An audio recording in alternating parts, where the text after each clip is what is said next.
CRC flagship एक ऐसा developer जो आपको लीजिंग गारंटी दे रहा है। मैं जानता हूँ ये सेंटेंस सुन के पहला रिएक्शन क्या होगा, ये भी कोई गिमिक होगा। फेयर इनफ, आप सही हैं इस स्केप्टिज्म में, क्योंकि कमर्शियल रियल एस्टेट में हम सब ने वो स्क्रिप्ट देखी है। Developer builds, developer sells, developer exits. शादी कर दी, काम खत्म, अब आप संभालिए। टेनेंट आपकी जिम्मेदारी, वैकेंसी आपका लॉस, फुटफॉल नहीं आया आपका प्रॉब्लम। ये इंडस्ट्री का डिफॉल्ट सेटिंग है और इसको चेंज करने का कोई इंसेंटिव भी नहीं था, क्योंकि इन्वेस्टर्स खरीदते रहे। सीआरसी फ्लैगशिप ने वो डिफॉल्ट सेटिंग बदल दी है। लीजिंग की पूरी जिम्मेदारी खुद ली है, लिख कर दी है। आज हम इस एक डिसीजन को अनपैक करेंगे, क्या है, क्यों मैटर करता है और एक हाई वैल्यू पोर्टफोलियो के लिए ये क्या मायने रखता है। मैं हूं Rohit Agarwal from engineer global reality. चलिए जानते हैं क्या है कमर्शियल रियल एस्टेट की असली प्रॉब्लम। आप कमर्शियल रियल एस्टेट के फंडामेंटल्स जानते हैं, मैं वो दोबारा एक्सप्लेन नहीं करता, लेकिन 3 चीजें हैं जो इस एसेट क्लास को डिफाइन करती हैं और मैं चाहता हूं कि हम इन्हें सिर्फ स्टेटमेंट्स की तरह नहीं, नंबर्स के साथ देखें। पहली, यील्ड। कमर्शियल प्रॉपर्टीज इस रीजन में टिपिकली 8% से 12% एनुअल रेंटल यील्ड जनरेट करती है। रेजिडेंशियल उसी तरह, नोएडा में रेजिडेंशियल यील्ड सिर्फ 3% से 4% के बीच में है। ये सिर्फ थोड़ा बेटर नहीं है, ये 2 से 3 गुना बेटर है। दूसरी, एप्रिसिएशन। नोएडा में रेजिडेंशियल प्राइसेस ने पिछले क्वार्टर के अंदर 5 सालों के अंदर Q1 2020 से Q1 2025 तक 150% एप्रिसिएशन दिखाया है। Average price 6,000 rupees per square feet से बढ़ के 15,000 रुपीज पर स्क्वायर फीट हो गया है। ये एनसीआर का हाईएस्ट एप्रिसिएशन इस पीरियड में आया है। तीसरी, एसेट क्लास का ट्रैक रिकॉर्ड। Q2 2025 में नोएडा और ग्रेटर नोएडा कंबाइंड ने एनसीआर की टोटल ऑफिस लीजिंग एक्टिविटी का 27% हिस्सा पकड़ा है। कमर्शियल डिमांड सिर्फ थ्योरी नहीं, ये एक्टिवली हो रहा है। तो फंडामेंटल स्ट्रांग है, ये मैं नहीं कह रहा, नंबर्स कह रहे हैं। लेकिन एक रिस्क है जो सोफिस्टिकेटेड इन्वेस्टर्स भी समटाइम्स अंडरराइट नहीं करते, वैकेंसी रिस्क। और मैं स्पेसिफिकली बात कर रहा हूं उस पीरियड की, पोजीशन के बाद टेनेंट से पहले। ये विंडो 3 मंथ्स, 6 मंथ्स, कभी कभी 12। ये सिर्फ इनकम लॉस नहीं है, ये होल्डिंग कॉस्ट है। ईएमआई चल रही है, मेंटेनेंस चल रही है, कैपिटल डिप्लॉयड है और वो कैपिटल का कोई रिटर्न नहीं दे रहा। इफेक्टिव यील्ड कैलकुलेट करो वैकेंसी पीरियड इंक्लूड करके और नंबर सडनली बहुत अलग दिखते हैं। ये वो कन्वर्सेशन है जो ब्रोशर प्रेजेंटेशन में नहीं होती। इंजीनियर ग्लोबल रियलिटी में हम ये कन्वर्सेशन हमेशा करते हैं, क्योंकि रिस्क को क्लियरली देखना उसको मिनिमाइज करने का पहला स्टेप है और सीआरसी फ्लैगशिप ने इस स्पेसिफिक रिस्क को डायरेक्टली एड्रेस किया है। आइए समझते हैं कमर्शियल सेगमेंट के इन्वेस्टमेंट सिनेरियोस को। मैं 2 इन्वेस्टमेंट सिनेरियोस रखता हूं आपके सामने। Same city, same commercial segment, same approximate ticket size. एक fundamental difference, developers post position commitment. आइए सिनेरियो ए पे चलते हैं, जो है स्टैंडर्ड कमर्शियल एक्विजिशन में पोजीशन ट्रांसफर होती है। Developers obligation ends there. Legally, contractually, operationally investor अपने रिसोर्सेज से टेनेंट एक्विजिशन मैनेज करता है। ब्रोकर एंगेज होता है। टाइमलाइन अनप्रेडिक्टेबल है। Market conditions, location maturity, format relevance सब वेरिएबल्स है। In that interim period, capital is fully deployed, returns are zero, and the investors carry the entire leasing risk alone. Developer से कोई recourse नहीं है, क्योंकि कोई commitment थी ही नहीं। सेकंड सिनेरियो, सीआरसी फ्लैगशिप का अप्रोच अलग है। यहाँ स्ट्रक्चर ही फंडामेंटली अलग है। डेवलपर ने लीजिंग की जिम्मेदारी डॉक्यूमेंटेड फॉर्म में ली है। ये सीआरसी का स्टेटेड रिटर्न कमिटमेंट है कि वो इंश्योर करेंगे कि आपकी प्रॉपर्टी ऑक्यूपाइड हो।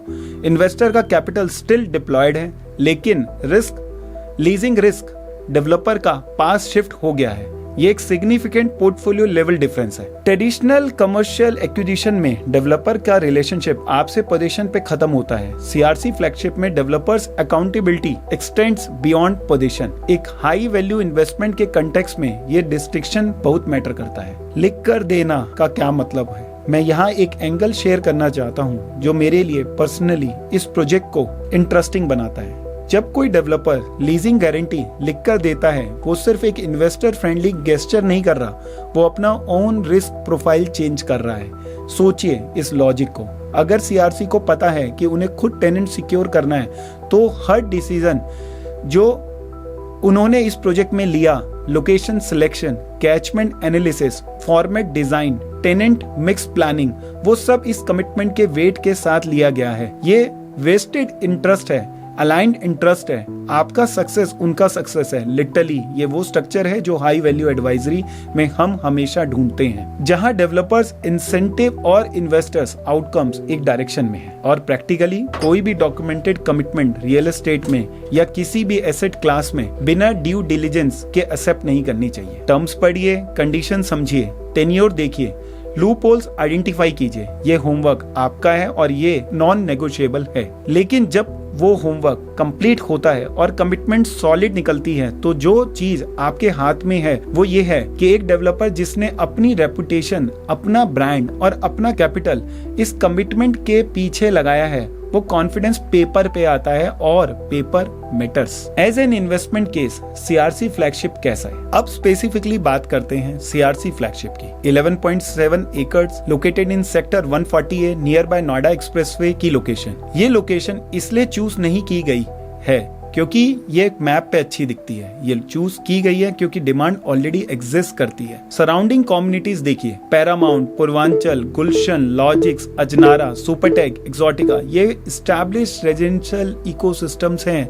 लाखों लोग पहले से यहाँ रहते हैं और ये लोग कंज्यूम करते हैं डेली, लगातार। और corporate catchment, advent Davis business park सिर्फ 5 मिनट्स की दूरी पे है, इन्फोसिस 10 मिनट्स की दूरी पे, माइक्रोसॉफ्ट 20 मिनट्स की दूरी पे।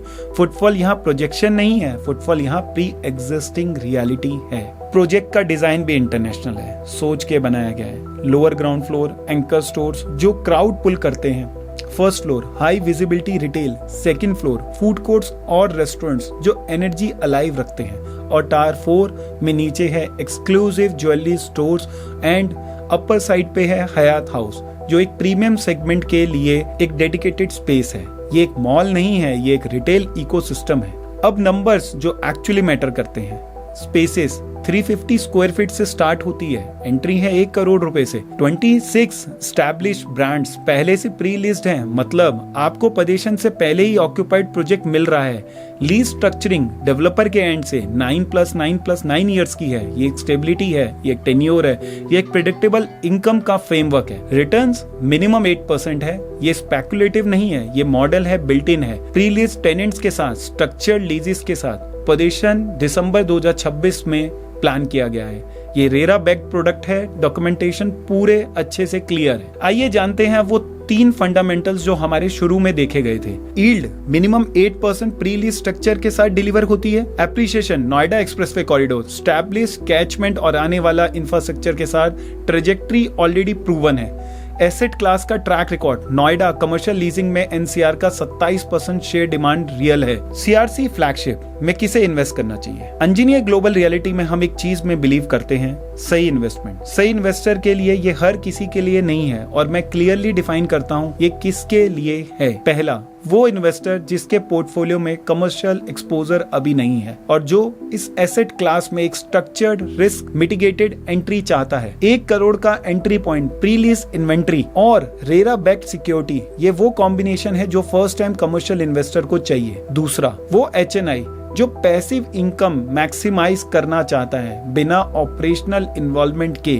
9+9+9 ईयर लीज स्ट्रक्चर का मतलब है आप एक बार इन्वेस्ट करो, स्ट्रक्चर खुद काम करता है। तीसरा, वो सोफिस्टिकेटेड इन्वेस्टर जो ऑलरेडी कमर्शियल एसेट्स होल्ड करता है और समझता है कि लीजिंग गारंटी का क्या मतलब होता है पोर्टफोलियो लेवल पे। उनके लिए ये कंपैरिजन सेल्फ एविडेंट है। और स्पेसिफिकली जो नोएडा एक्सप्रेसवे कॉरिडोर में लॉन्ग टर्म प्ले देख रहा है, जो जानता है कि एस्टैब्लिश कैचमेंट, कॉर्पोरेट प्रॉक्सिमिटी और इंफ्रास्ट्रक्चर टेलवाइंड्स मिलके क्या ट्रैजेक्टरी बनाते हैं। दिसंबर 2026 में पोजीशन है, ये विंडो इनडेफिनेटली ओपन नहीं रहेगी। मैं आपको ऑनेस्टली कहना चाहता हूँ, रियल एस्टेट में प्रोमिसेस की कोई कमी नहीं होती। High footfall guaranteed, premium catchment area, assured returns, ये सब ब्रोशर में होता है। जो चीज रेयर होती है वो है अकाउंटेबिलिटी। सीआरसी फ्लैगशिप ने जो किया है, 26 brands, I mean 26 brands pre lease करके 9+9+9 ईयर स्ट्रक्चर देके, लीजिंग की जिम्मेदारी लिखकर देके, ये सिर्फ एक प्रोजेक्ट लॉन्च नहीं है, ये एक सिस्टम है डिजाइन टू परफॉर्म। रिटेल सिर्फ स्पेस खरीदना नहीं है, रिटेल डिमांड खरीदना है, और यहाँ डिमांड ऑलरेडी एग्जिस्ट करती है। अंजनी ग्लोबल रियलिटी में हम सिर्फ प्रोजेक्ट्स प्रेजेंट नहीं करते, हम आपके लिए इवैल्यूएट करते हैं numbers, documentation, risk structure, exit optionality, portfolio fit. अगर आप सीआरसी फ्लैगशिप को सीरियसली कंसीडर करना चाहते हैं अपनी स्पेसिफिक सिचुएशन के कंटेक्स्ट में, डिस्क्रिप्शन में लिंक है, प्राइवेट वॉक थ्रू का भी ऑप्शन है, बिना पिच के, बिना प्रेशर के, एडवाइजरी के साथ, क्योंकि एक वेल इन्फॉर्म्ड डिसीजन वो हमेशा बेटर डिसीजन होता है। मैं हूं Rohit Agarwal from Anjani global reality. मिलते हैं अपनी नेक्स्ट वीडियो में।